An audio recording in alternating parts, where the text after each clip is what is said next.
you ever figured out how many years you spent in prison? With all, I think you mentioned like 5 different visits. Man, I got a life sentence in, man. I got over 20 years just in prison. Not including the time that I done did understand me fighting cases in the county jail, but I'm talking about just in prisons. I got over 20 years in.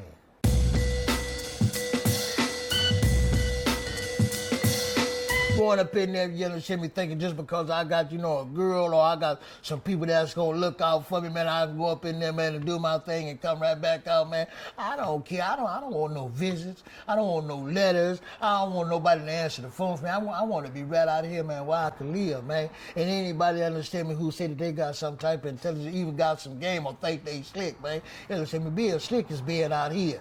Having some game is being out here. Being hard is being able to live out here, man. It's easy to go up in the penitentiary, let somebody wash your clothes and fix your food and give you a place to stay and tell you when to turn off the lights and turn on the lights and when you can go outside and when you got to come in. You know what I'm talking about? To live and be a grown man, be hard enough to take care of yourself. You got to stay out here and do that. So when you was young on the streets, what were some of the neighborhoods that you guys would beef with when you were coming up in the 70s? Everybody was into it with Avalon, man. Everybody. And come on, man. At one point or another, man, you know what I'm talking about? Everybody was into it with Avalon, especially, not wanting to belittle nobody or make nobody else big again. But I'm talking about especially for them cats about a show for. You know what I'm talking about? Because they always had a reputation, you understand me, for being, and people always wanted to try that. You have a lot of connection to the Pueblos. Oh, a whole lot of them. And that's the other color. That's the blood. Yeah, for sure. So how did you kind of navigate that? A lot of people in my family was born and raised over there, and out of the love that my family had for me, you understand me? My family made it possible, man, for me to be accepted like that. Now, would some of your homies from Avalon feel a certain kind of way that you're over there kicking it with Bloods? You know what? It's gonna be some cats from everybody's neighborhood that's gonna be mad about some cats from their neighborhood that know people. That's just like I might ask a person, man, why you deal with whoop-to-whoop? We don't get along with whoop-to-whoop. But then, I'm talking about, people gonna know people, understand me, that other people don't know. And don't be mad at me, understand me, because I know people that you don't know, because, I gotta understand it with them and you know. I'm not gonna have no attitude, you understand me, or have no animosity against somebody that, that righteously ain't dissed me or us, you understand me, just because, you know what I'm talking about, you don't want to go across the street. We interviewed the twins, Donnie and... Rhodey and Donnie, yeah. That's my peoples, man. Yeah. My peoples, man. How long have you known them dudes? Wow, man, all my life. All my life, man. Since I was a kid, all my life, man. And they some good dudes, man. Now, they was telling me when they came up, it was kind of before the whole Crip blood conflict. Yeah. That they have a lot of Crip homies. Yeah. Come on, man. I believe the Rhodey and Donnie understand me well known everywhere. You know what I'm talking? I don't believe there's too many places that I done been, understand me, they done showed up, and the majority of the people that was wherever we went, understand me, I didn't know them, as you understand me, I recognize them like they've been knowing them all their life. I wanted to know about if you were aware of Barry White, the famous singer. Yeah, I do, man. Come on, his brother, the motorcycle rider who hung out in the park, how they grew up around the corner, understand me, from the park. Yeah. You must have been a youngster when Barry White was. Yeah, I was. They ran with my his brother. His brother ran with my brothers. Yeah. I was a real youngster, but I know right where they stayed at, understand me, and how they hung out in the park. Yeah. They say that Barry White was a baby businessman. I believe so. Yeah, and the park's supposed to be named after him right now. Understand me, something that they lagging on. Everybody, understand me, a lot of them that claim the dudes, and a whole lot of them that claim the trade put gangsters on it. So that would have been 5 Deuce Broadways. 5 Deuce Broadways, 8 Trade Gangsters, whatever other people you want to, do, put gangster on there. You know, some Long Beach Gangsters and anybody else. You know, that claim gangsters. Now, theoretically, everybody from this car is supposed to get along. Well, you know how that go, man. You know how that go, man. I'm talking about that's just like even if it wasn't no gangbangers, man. If you just put 2 people together, man, understand me, period. Somebody gonna always have to be the best at something. You feel me? So, I'm talking about theoretically we all supposed to get along, but I'm talking about ain't nobody gonna say that somebody, me, neighborhood is better than theirs. So you know how that go, man. But at the same time, man, me, it's some love involved in it. Me, in the end. In 1979, there was a lot of things that kind of changed. Raymond Washington got killed that year. Yeah. Tookie went to prison. Yeah. And then the gangster neighborhood thing really took off. Yeah. You was around in 79. Yeah. Do you remember that period? Yeah. Well, it was a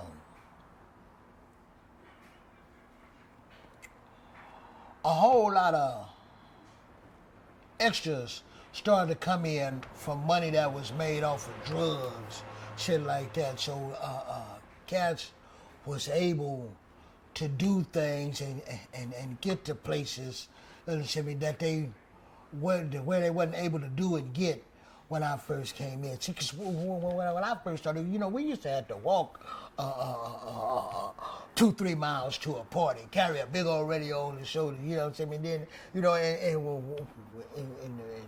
I'm gonna say the early '80s, late '70s to '80s.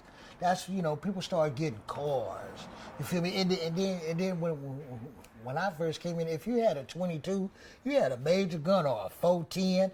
You had a major gun, and then in the '80s, people started getting bigger weapons and cars, and it was starting to be money to be made in the streets where you could and buy and do different stuff. So a whole lot of more incidents start happening, and a whole lot of people start being in places where they wasn't able to be at and do things that they wasn't able to do when I first came in. So a whole lot of things started to change then.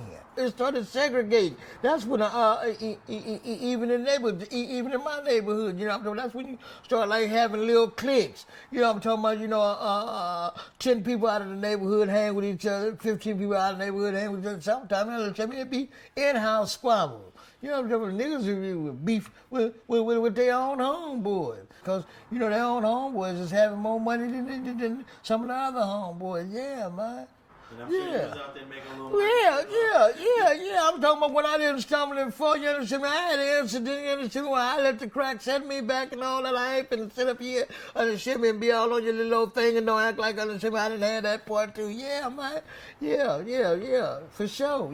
I had fights with it and money with it too. Yeah, man. So you actually started using it? Yeah.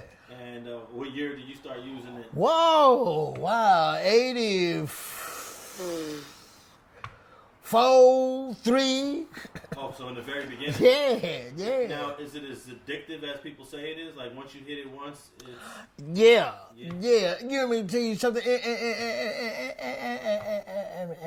And really, back then, or either it's the clarity that I have nowadays.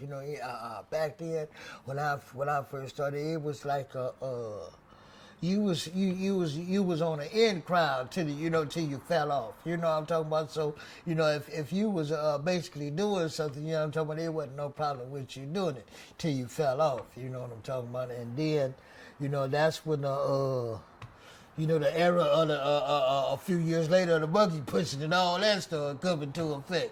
But I mean, it was a whole lot of people, man, that was smoking crack. I'm talking about, you had to be one of those that was having money. Did you lose any homies during this period? Well, I know a whole lot of cats, and I've been knowing a whole lot of cats from everywhere. I lost a whole lot of people, man, and I got love for, man. In the early 80s, yeah, all the way up to this very day, yeah, man. Really, truthfully speaking, man, I really never paid attention to it, man, but, after ever since Banging Under Shimmy came into effect, man, I've been losing loved ones, you understand me, in one way or another. You know, ain't none of us, you know, and never really benefited nothing from it. You know, I mean, eventually, in one way or another, understand me, it's been a loss, you understand me, to me and my kind since it started. You know, and I believe that was the reason, understand me, that it was able to let go on, man, so we could constantly, you understand me, destroy ourselves and twist ourselves up. You understand me? Made it seem, it's made to seem like we doing something or we having something. I mean, ain't nobody got no retirement plan. Can't nobody pay their rent. Can't nobody go get no groceries. I can't go in no store to this very day and say, man, you know, I'm from Avalon, man. This store in my neighborhood, you know, give me some groceries. You know what I'm talking about? They ain't gonna give me nothing but some handcuffs. You feel me? We ain't never won. You know what I'm talking about? It's always been a loss. But then again, back on the page, how you said, have I ever lost any? Did I lose any loved ones back then? Man, I've been losing them every year since it started. And it sounds as if that is really your last trip. Oh, hey, man, it took me 52 years, man, understand me, to fill out an application, man, to get a job. And the first application I filled out for and got a job, man, understand me, without the man even reading the application, understand me, he told me he was going to give me a chance. I've been working ever since. Yeah, man. I ain't never had a job before in my prior life till I came home from prison this time. I've been basically having 2 jobs since I've been home, man. That's what I do, man. That's pretty deep. You never had an actual job. No, man, I ain't never, man. And I was blessed to send me to after getting a job to hurry up to work myself in the position. I work with entertainers and athletes. Well, how was that? I work at the Staples Center in the Microsoft Theater, and basically, I get a lot of opportunities to be around the Lakers, the Clippers, the Sparks, the LA Kings, and whenever they do shows, just like tonight, I'm doing a concert, working at the concert at the Microsoft Theater. You know, I get a whole lot of chances in me to be around the entertainers, to come to do shows at the Microsoft and at the Staples Center. So over the years, I'm assuming you've had a family, kids of your own. Yeah, for sure, man. I got a family. You know, if you want to call it, I got a football team. You feel me? Yeah, I do, man. I got a few kids. Wow, man. I got a lot of kids, man. Yeah. Now, how many of your kids ended up in the streets like you did? Wow, man. You know, I hate to say it, man. You know, I got 2 for sure. Both of them in prison. 2 sons. Both of them in prison, man. From different neighborhoods or from the same? One of them from the same, one of them from a different neighborhood. Yeah. So what was that like to have a son follow you into Street Avalon? Well, I'm not going to necessarily say that I brought him in. You know what I'm talking about? And I hate the fact that he ever became a part of it. Basically, when he did become a part of it, I was basically in retirement there, still in retirement now, and I never wanted it for my kid. And I really do wish that they would put forth all the effort that they put into what they do in a different way, but I love my kids, man, you know, one way or the other. And you got a bunch of daughters, I'm assuming, too. Yeah. And most of your kids are probably doing fine. Yeah, man, the college shit, all that. Yeah, man, finna be doctors and got associate's degrees and all that shit. Thanks for watching StreetGangs.com. Please like and share the video you just watched and leave a comment below to tell us what you think. You can also watch 2 of our previous episodes to the right. Please visit the link to our Patreon page and support our campaign. And don't forget to subscribe.